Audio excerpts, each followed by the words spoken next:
वसईमध्ये एक फार मोठा बदल, खूप मोठं परिवर्तन, मी म्हणून एक राजकीय क्रांती ही आज झालेली.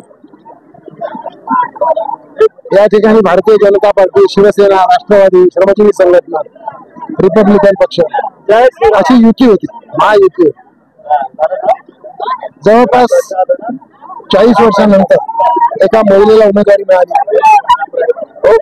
आणि 2 ज्येष्ठ अनुभवी उमेदवारांच्या समोर, ते सुद्धा सत्ताधीशांच्या समोर स्नेहा उभी राहिली. या ठिकाणी मी या ठिकाणच्या जनतेचे, मतदारांचे आणि त्या मतदारांना बूथ लेवलवर संघटित करणाऱ्या कार्यकर्त्यांची, विशेषतः ज्यामध्ये भारतीय जनता पक्षाच्या महिलांचा समावेश खूप मोठ्या प्रमाणामध्ये, ज्या पद्धतीने त्यांनी शिस्तबद्धपणे काम केलं, त्यामुळे ही जीत, हा विजय त्यांनी खेचून आणलेला.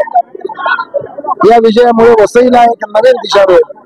बाबा इतिहास हा वसईमध्ये लिहिला जाईल, त्याच्याबद्दल मला खात्री आहे. माझी स्वतःची गेल्या जवळपास 30 वर्षाची लढाई आज पूर्ण झाली. त्याबद्दल मी वसईच्या जनतेला मनापासून धन्यवाद देतो. आणि उपमुख्यमंत्री माननीय देवेंद्र फडणवीस यांनी जो विश्वास टाकला, त्या विश्वासाला सार्थ करण्याचा प्रयत्न आम्ही केला. आज त्यात यश मिळालं, तो आनंद.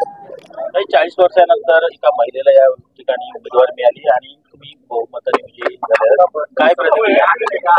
वसईमध्ये हा एक इतिहास घडलेला आहे. गेल्या 30 वर्षापासून जी एक हाती सत्ता होती आणि वसईने जे काही भोगलेलं आहे, ते वसईचा भोगायचा काळ आता संपलेला आहे आणि वसईचं उज्ज्वल भविष्य आता सुरू झालेलं आहे, एवढंच मी सांगते. आणि या निमित्ताने वसईच्या सर्व जनतेचे मी आभार मानू इच्छिते आणि महायुतीचे सर्व कार्यकर्ते ज्यांनी दिवस रात्र एक केलं या विजयासाठी, त्या सगळ्यांचे मी आभार मानते. आणि वसईच्या नवीन भविष्याला आपण सगळ्यांनी मिळून सुरुवात करूया आणि वसईचं भविष्य उज्ज्वल करूया. तुमच्या विरोधात मातब्बर असे उमेदवार होते, बहुजन विकास आघाडीचे जितेंद्र ठाकूर असतील किंवा अनुभवी दुसरे राजकारण होते, काय सांगाल? सगळे होते, आता आम्ही आहोत. आता भाजपा, आता जे मी पहिल्यापासून म्हणत होते, भूतकाळाची भूत आम्ही काढत नाही, आम्ही भविष्याच्या वाटेने चालतो. ती वाटचाल आमची सुरू झालेली आहे आणि वसईचं भविष्य हे उज्ज्वल असणारच आहे. कोणते मुद्दे ठरले ज्यामुळे तुमचा विजय सुखकर झाला? सर्वांगीण विकास वसईचा, आणि आम्ही ज्या सकारात्मकतेने प्रचार केला, आम्ही कोणावरही कधी टीका केली नाही, आम्ही कोणावर वैयक्तिक टीका केलेली नाहीये. आम्ही फक्त आणि फक्त वसईच्या विकासाबद्दल, वसईच्या नागरिकांच्या भल्याचं बोलत होतो आणि मला असं वाटतं तोच मुद्दा वसईकरांना भावला आणि त्यांनी आम्हाला हा विजय प्राप्त करून दिला. महिला म्हणून आपण विजयी झालात, महिलांसाठी काय आपल्या पुढचे पाऊल असतील, काय सांगाल? बघा, या समाजामध्ये राहताना सगळ्यात जास्त समस्यांचा तोंड महिलांनाच द्यावं लागतं. त्याच्यामुळे वसईमध्ये पण ज्या समस्या आहेत, मग त्या पाण्याचं असू दे, हॉस्पिटल असू दे, शिक्षण व्यवस्था असू दे, ज्या काही मूलभूत सुविधांचा अभाव वसईमध्ये आहे, त्याचा सगळ्यात जास्त परिणाम हा महिलांवर होत असतो.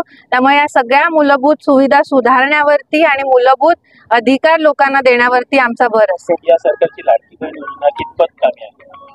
सगळ्या लाडक्या बहिणींचा आशीर्वाद मिळालेला आहे, तुम्ही पाहताय. त्यामुळे सगळ्या लाडक्या बहिणी माझ्या पाठीशी उभ्या राहिल्या, त्यांचं प्रेम त्यांनी भरभरून मला दिलेलं आहे. आणि हा खरोखर हा ऐतिहासिक विजय मी सगळ्या लाडक्या बहिणींना आणि वसईतल्या सगळ्या नागरिकांना, मग ते छोटी मुलं असू दे, तरुण असू देत, वृद्ध असू देत आणि महायुतीच्या सर्व कार्यकर्त्यांना मी हा विजय समर्पित करते.